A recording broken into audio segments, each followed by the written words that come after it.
Renard, diemžēl zaudējums 0-6 Zviedrijai pirmajā spēlē pasaules čempionātā. Kāds bija šis mačs?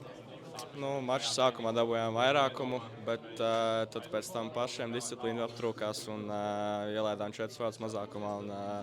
Tas arī bija mūsu lūzums, mūsu disciplīna šodien, es teiktu. Kas bija pie vainas to, ka tā disciplīna piekliboja? Neuzmanība, paviršība?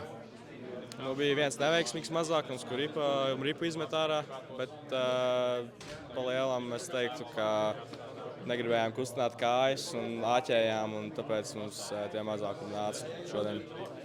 Pats arī piedzīvoja debiju pasaules U20 čempionātā. Kā jūties uz ledus? Šodien jutos ļoti labi, laba atmosfēra, daudz cilvēki, pazīstami džeki jau kopš pirmās klases kopā spēlējām hokeju. Tas tāds sapņu piepildījums, varētu teikt, bet jā, ļoti laba atmosfēra un ļoti patīkami.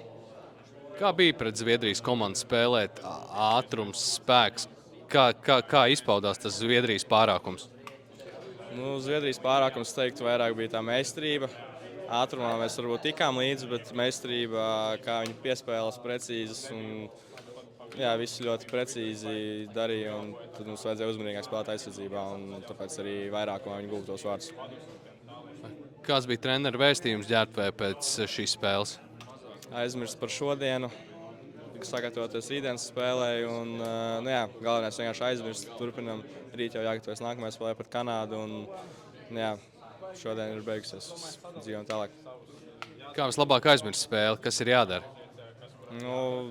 Kaut ko parunāt ar džekiem vai labi atcelīties, labi pagulēt. Tur vienkārši aizmirst par hokeju apmēram uz vakaru. Galvenais labs miegs paēst un atpūsties.